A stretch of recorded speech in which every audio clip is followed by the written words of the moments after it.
Bonjour et bienvenue dans ce nouvel épisode de Philosophie sur la morale. Aujourd'hui, nous étudions le lien entre État et morale. Tout d'abord, nous allons voir que la morale est un fondement de l'État. Puis, nous étudierons la relation entretenue par l'État et la morale collective, avant de nuancer nos propos et de proposer une relative critique de la morale étatique.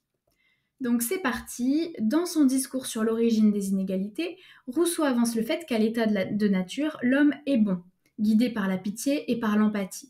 C'est la société en revanche qui va corrompre cette bonté naturelle en introduisant des inégalités, des ambitions personnelles.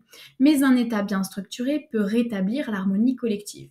Alors évidemment, ça nous rappelle la lettre à d'Alembert, je cite Rousseau. Les bonnes mœurs tiennent plus qu'on ne pense à ce que chacun se plaise dans son État. Donc autrement dit, dans un État bien constitué et solide, les forces de chacun coexistent et cohabitent pacifiquement, car ces forces vivent en harmonie. Elles se réunissent et elles agissent pour le bien public. Au contraire, dans un mauvais état, ces forces sont en affrontement constant. Et pour que les forces se réunissent et fassent le bien collectivement, il faut que chacun soit satisfait de son sort et ne se concentre pas que sur son rôle dans la société. Autrement dit, l'État doit aussi laisser l'individu avoir des plaisirs, du repos, pour qu'il soit plus actif, plus déterminé à travailler et donc à s'impliquer pour le bon fonctionnement de l'État. Alors que si l'État le force à ne faire que travailler pour son bon fonctionnement, l'individu sera malheureux et cela sera totalement contre-productif. Pour Bentham, et c'est ce qu'il souligne dans son introduction aux principes de la morale et de la législation, les lois doivent maximiser le bonheur collectif. Elles empêchent les individus d'agir contre les intérêts communs en punissant les désirs immoraux. Je le cite, le plus grand bonheur du plus grand nombre, cela est bien l'idéal qui guide l'État.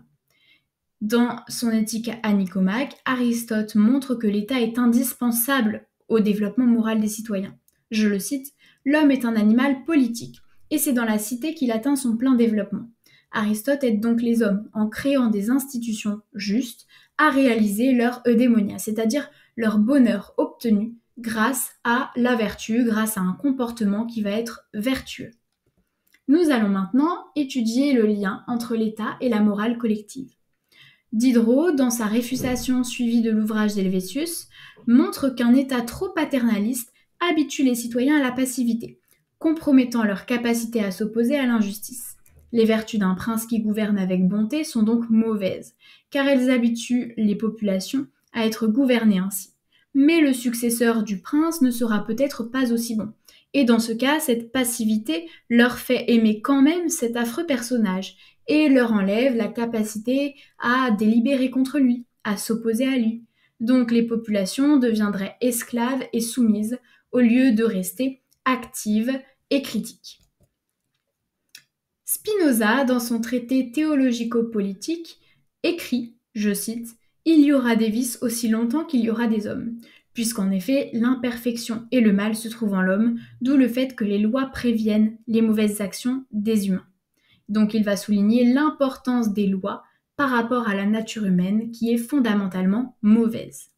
Dans De la division du travail social, Durkheim avance le fait que la morale évolue lentement au cours d'une existence. L'évolution est minime parce que les changements ont besoin de temps. De plus, nous ne sommes qu'une unité parmi tant d'autres qui collaborent pour occasionner ce changement. Donc notre contribution reste très largement minime. Et alors, on est bien plus passif qu'actif, bien plus récepteur qu'acteur. On reçoit plus la morale qu'on ne la crée, puisqu'elle se modifie à travers des ajustements très lents dans les pratiques sociales.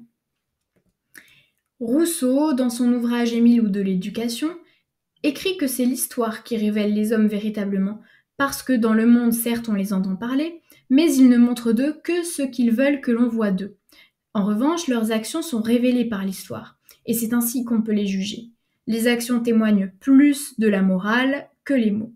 Mais il est difficile pour l'histoire de juger de manière équitable. En effet, lorsqu'elle étudie une figure, elle a tendance à mettre en valeur ses aspects immoraux et ses vices, plutôt que de rendre hommage à ses bonnes actions et à ses vertus. Donc, en conclusion, moins on entend parler d'un pays, plus son gouvernement est vertueux, car paradoxalement, on tait les bonnes actions. Je cite Rousseau, « Il n'y a que les méchants de célèbres, les bons sont oubliés ou tournés en ridicule ». Et d'ailleurs, cela nous permet de faire la transition vers d'éventuelles critiques de la morale étatique. à commencer par Russell, dans son ouvrage Science et religion, qui souligne le fait que la morale est un outil politique pour aligner les désirs individuels sur les intérêts collectifs. La morale servirait donc les désirs d'un groupe dominant. Je cite, elle est une tentative pour imposer à des individus les désirs collectifs d'un groupe, ou inversement, elle est une tentative faite par un individu pour que ses désirs deviennent ceux de son groupe. Il s'agit pour chacun de justifier ses désirs par leur caractère collectif afin de les rendre moraux. Ce n'est pas mon intérêt personnel, mais c'est un intérêt collectif. La morale devient alors une construction visant à légitimer le pouvoir en place. Et enfin, nous allons voir quelques dernières critiques de la morale étatique, à commencer par celle d'Hegel dans sa propédeutique philosophique. Je le cite, « Le droit ne dépend pas de l'intention qu'on a en agissant. Même avec de bonnes intentions, on peut agir contre le droit. Une action juridiquement correcte peut être moralement condamnable. Et inversement, quelque chose de juridiquement incorrect peut être moralement bon. » Je le cite, « Le droit n'a rien à voir avec la conviction que j'ai à faire soit juste ou injuste. » Et enfin, dans son manifeste du Parti communiste, Marx souligne le fait que la morale serait une structure reflétant les intérêts de la classe dominante.